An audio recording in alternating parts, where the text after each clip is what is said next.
Check the mic, 1, 2, 1, 2. Asta e direct, straightly for you.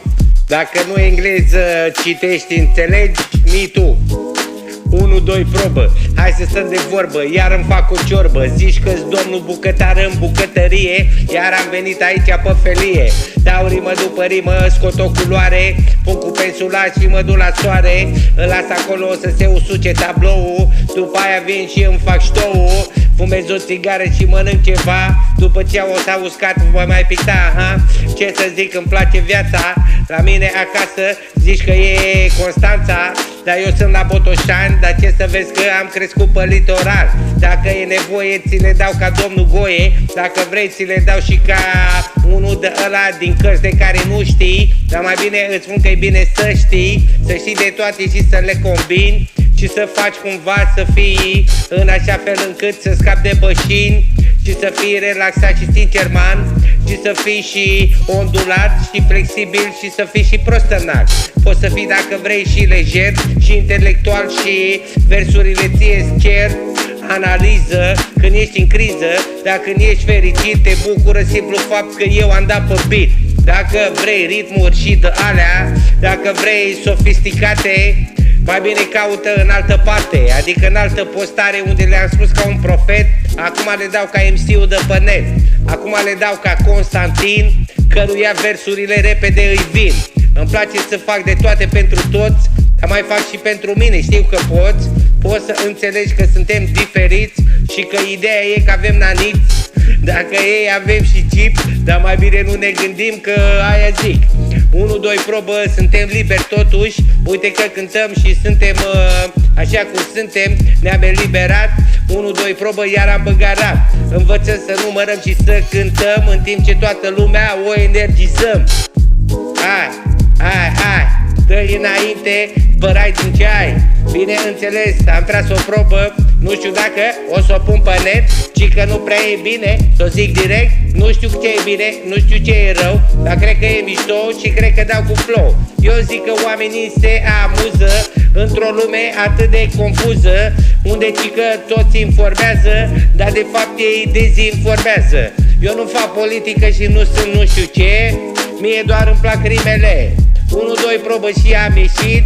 Hai că repede am găsit o dumă de final în criminal, omor pe fiecare instrumental.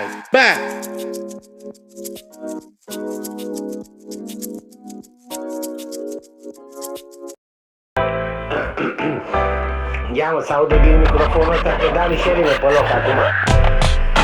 1, 2, probă. Am făcut un beat și am pus o tobă. Zici că-s bucătar și am făcut o ciorbă, dar nu știu ce să zic, știi că trag o probă. E mereu antrenament, îmi place să le bag și să le introduc urgent. Mă refeream la piese și la tobe, la vorbe și la alea care cică sună cicalaca, că sună că placa audio sau cică te sună fata. 1, 2, 3, MP3, cu alt sau cum vă mai place vouă, hei. Motherfucker, când pun toba acolo, pun și bațul, nu mai consumați alcoolul, mai lăsați dracu iarba și mai faceți sport. Nu știu ce să vă spun, eu vă dau tot. Dacă mergeți înainte și evoluați, aveți grijă să nu uitați și de frați. Câteodată trebuie să-i uiți, dar asta nu înseamnă neapărat că trebuie să-i fuți. Și dăm înainte și sună beton. Ia uite coaie cum mi-a luat preloc, de la casa nouă sau de la mașină. Ăștia erau gata cu mine să fac o crimă, dar acum sună bine de tot. Ce mă joc? Da, frate, mă joc copilul interior, dar câteodată le fac de rămân ăstea parol. Ce s-a întâmplat? Încă o rimandat și am tragadat. E distracție la mine în casă. Îmi place să pun ceva pe masă și îmi place să scriu și să pictez și să energizez. Hai că e mișto. Am băgat un script și am băgat o vioară, yo. Am băgat acolo o tobă și un vas. Nu știu ce să zic, nu mai trageți pe nas. Îl aveți pe Dumnezeu cu voi, și acum și în viața de apoi. E bine și e minunat. Dacă faci rap nu trebuie să fii gândat, nu trebuie să fii măcar cu așa sau nu știu cum, sau cicalaca cichicea. ego, mai lego, eu te prego. Hai mai las-o, eu ți-am mai zis că tu zici că ai coaie mari, dar de fapt ai crescut printre cocalari. Ideea este că e mai bine să fii artist decât să fii un țăran cu ego trist. Ai.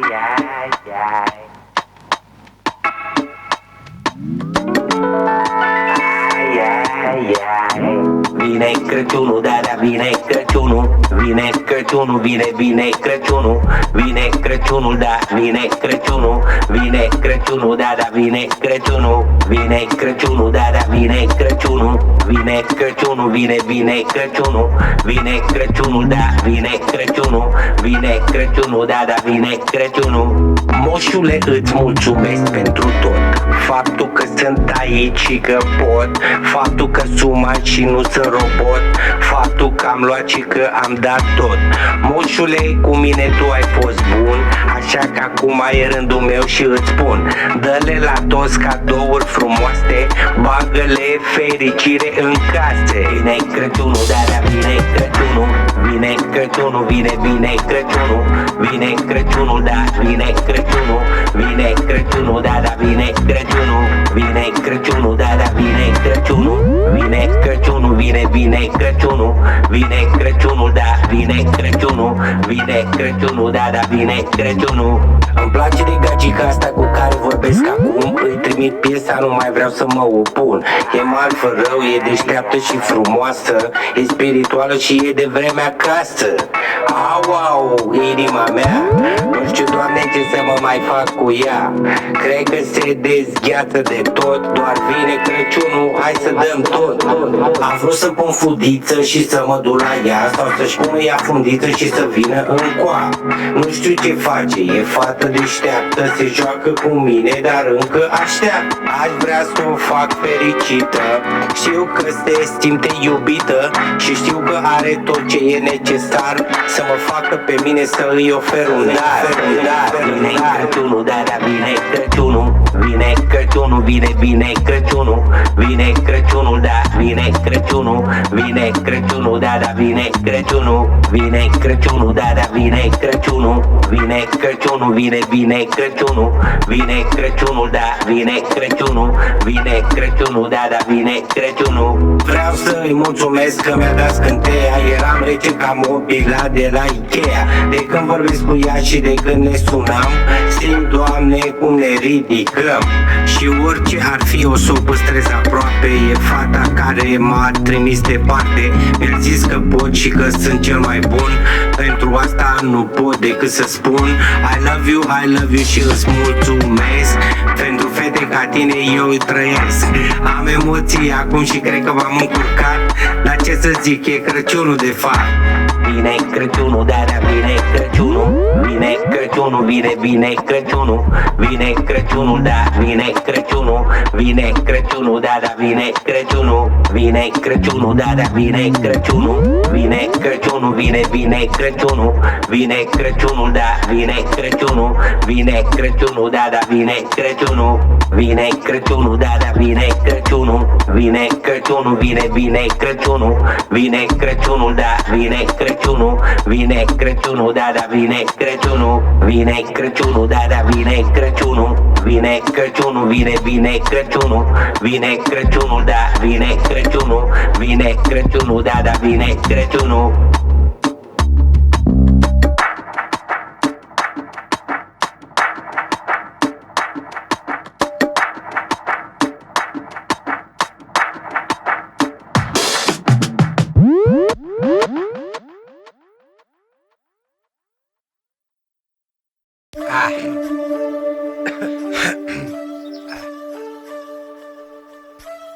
Se trage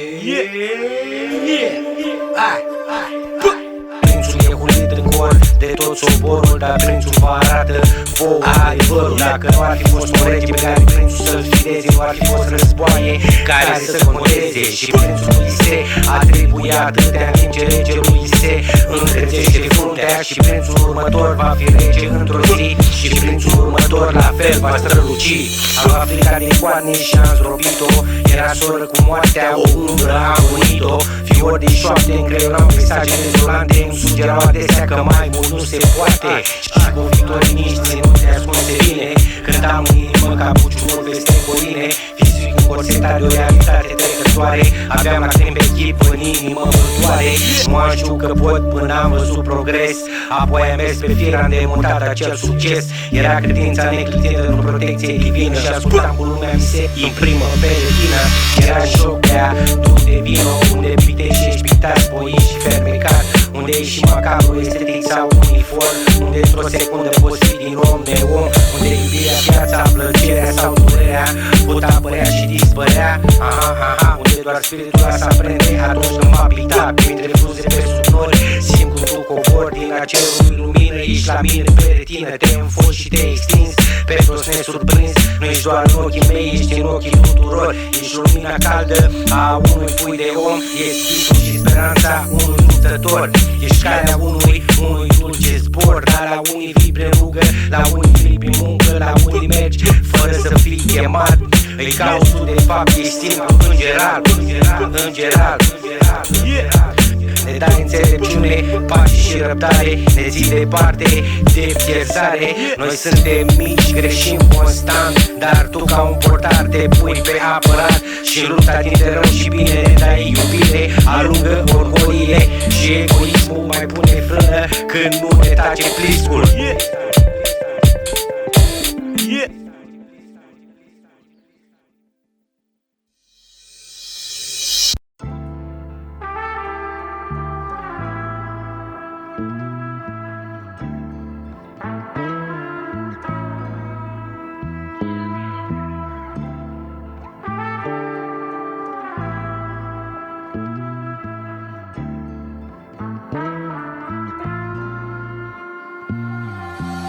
My brother's been with me since my childhood. In the hood I had to jet, I never been good. The black sheep, the flip of the whip, flip. They were calling me Mr. Flipper. Now I am the skipper, watch what I deliver. I'm the solo guy type, I'm the wolf that will blow your fucking pride. Motherfuckers, they wanted us to fight, but they've been circumcised by the divine fine. It's gonna be peace, feast are not necessary. Believe me brother, it's gonna become scary. Like Larry said when we've been to Amsterdam, there is no place to run, all you can do is to have a little fun. Yeah, have a little fun. Just have a little fun. No matter who won, just have a little fun. They always told you not to sign with them. Now they are tracing you with the government. It's better to be free to create how you like. They saw your pride, it's like they fuck your pride. Prime time, that's what you wanted. So now they got you with another warrant. Have a little fun as long as you can. You can fuck with them. Start over again, the soul is the game. Find peace, find a little balance. Next time you do business, avoid the chaos. If you don't feel powerful enough, you should better stop. You should better drop. The wizard and the lizard are chasing the prophets. The destined for the best, you never blessed. So take the rest, try to be your best. Work to be in shape, better be prepared. Sooner or later they gonna take you, they gonna chase you, they gonna bring you, they gonna use you for a higher purpose. You had to be a monster, this is the reverse. This is the reverse. Se repet toți.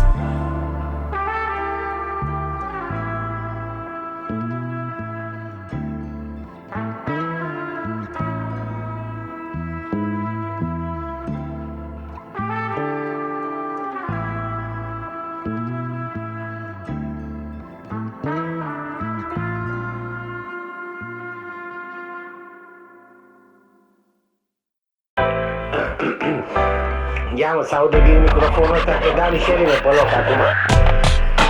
1, 2, probă. Am făcut un beat și am pus o tobă. Zici câți bucătari și am făcut o ciorbă, dar nu știu ce să zic, știi că trag o probă.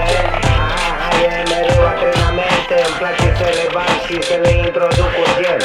Mă refeream la piese și la tobe, la vorbe și la dalea care cică sună cica-laca, că sună că placa, audio sau cică te sună fata.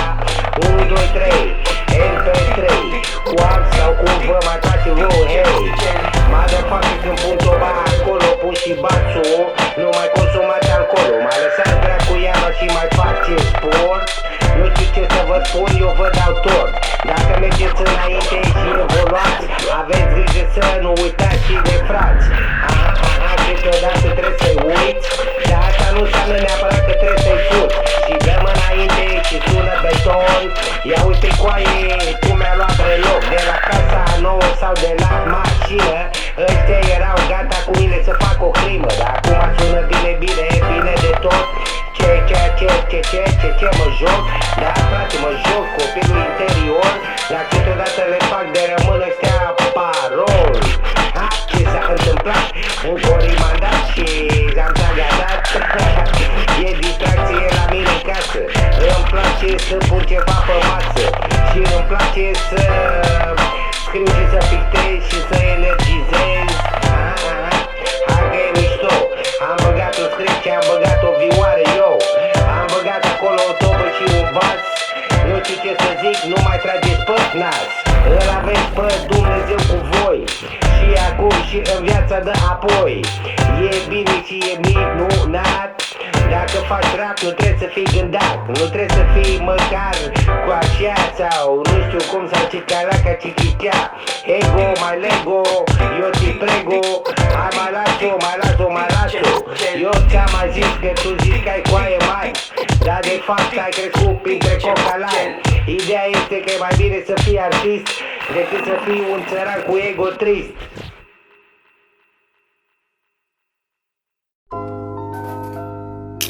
Pam pam paradadam, pam pam paradadam, pam pam paradadam.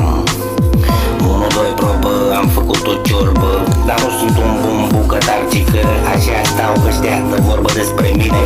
Dacă vrei să vedeți vreo 3-4 rime, reține că sunt aici întotdeauna. Pe mine nu mă interesează suma, fac cumva să supraviețuiesc, ci că ideile le cerșesc. Fac cumva să trec peste toate, ca să pot să creez, frate. Sincer, nu prea este cașcaval, dar îmi place să o fac. Poate o să fiu pe val, sau poate nu, nici eu nu știu. Singura problemă e că m-a presat timpul, timpul ăla care se învârte în continuare. Și cu acele de ceas fac cumva să țin un pas pe un rip și să schimb o voce. Hai că am făcut și un scratch. Beat-ul ăsta e făcut de mine într-un beci, în beciul de la mine de la țară, unde am pus un snare ca să sară toate fetele și toți băieții, cum făceam din totdeauna, ei. La mine în sufragerie era așa frumos, hei, se știe. Asta cu DJ și producători, asta cu toți frații și traxfori. Traxfori pe la mine prin casă, eu fac păpușa să crească. Adică cum? Adică dansează la comandă semnal. Bă, ce tare, bă, ești criminal. Nu, poate, eu omor bituri, fur idei și vreau să scot hituri. N-am reușit, dar poate cine știe. Trăgeam fur ideile, bă, cum așa? Nu fură, bă, nimeni nimic. E tot în capul meu, sincer să zic, e o bătălie între forme conștiente, care după aia nu mai sunt conștiente. Dacă n-apar să vezi că sar ăștia din ghete. Oh, da, ce s-a întâmplat? Se comunică cu adevărat rap, e spontaneitate. Eu sunt lăutar, orice face scandal în noapte. Dacă vrei poți să spui oricum, poți să mă vezi sau nu. Poate că acum sunt în sistem, sau poate am ieșit, ai grijă că sunt atent. Chichi, mai fac încă un scratch. Asta e muzică făcută la mine în beci. Motherfucker, și că îmi place să mă inspir din toate. Hai bă, că e frumoasă viața asta de artist, chiar și când stai degeaba. Că dacă te uiți pe pereți, încep să vezi schițe, încep să vezi și de alea, știi ce zic? Cum? Yeah, nice try, motherfuckers. Nice try. You wanted to say that motherfucker died, huh? I think he's fucking resurrected, you know? Only because he wasn't elected. He went back to his place, and then he wanted to write a new phrase, and then to turn on the page.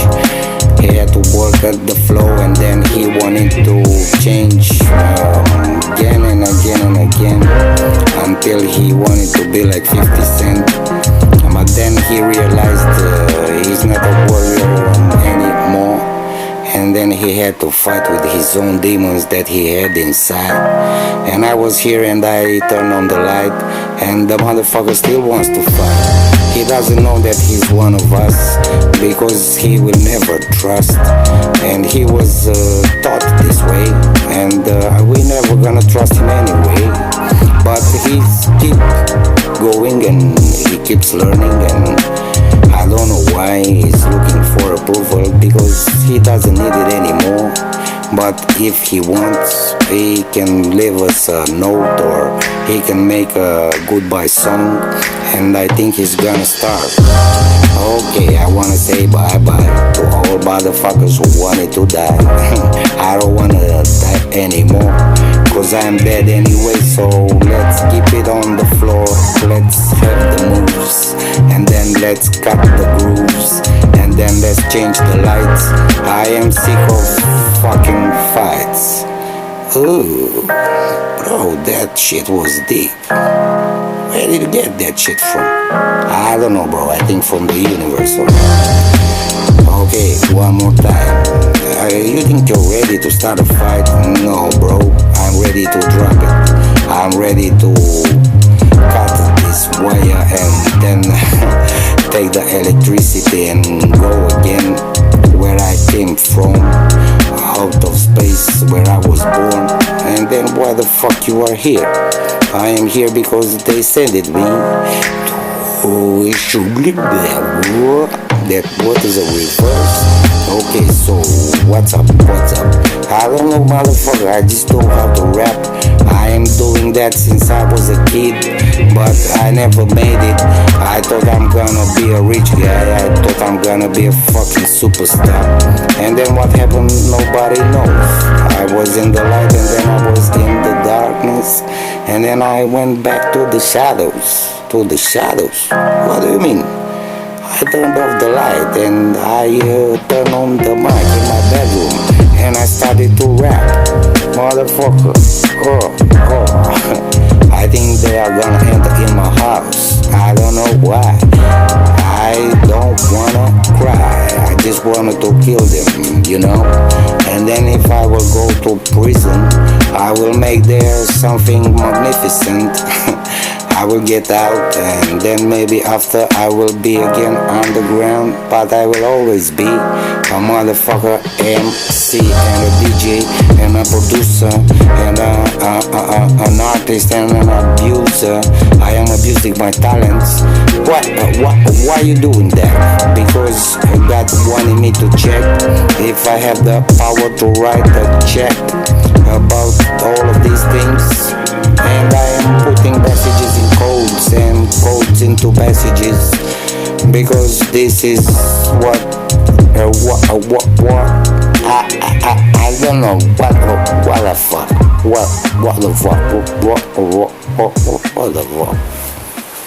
bro.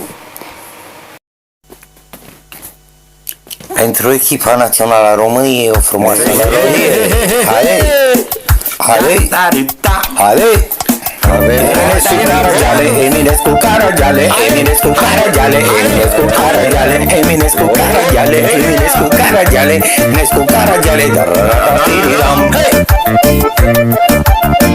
Dararatiridam, fără număr, se știe, fără telefon, veninam. Carajale, Carajale, la casa. Eminescu, doamna Ecaterina.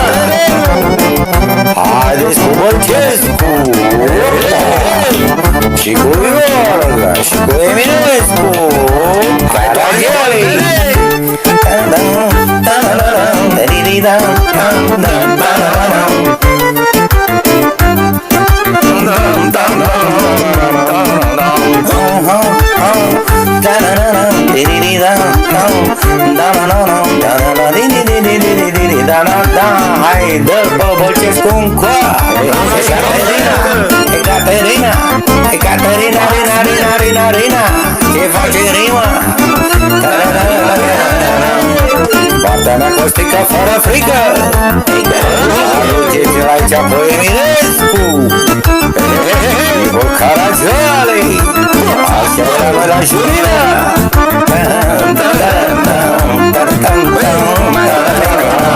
Pentru toți revoluționarii, pentru toți scritorii și toți cohalarii, sățării noștri care face banii.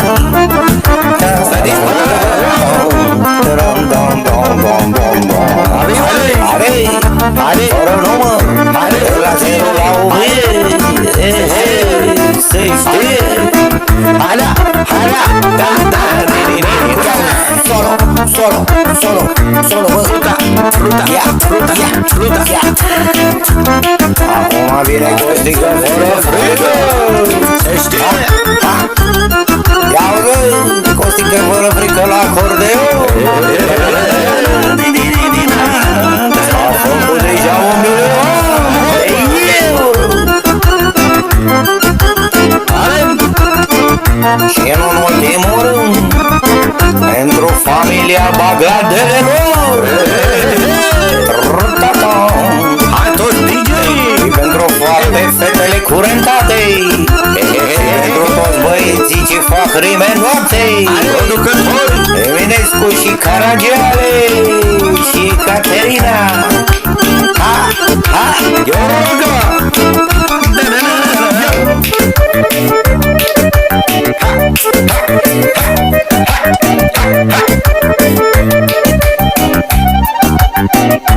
Hai cu scriptura!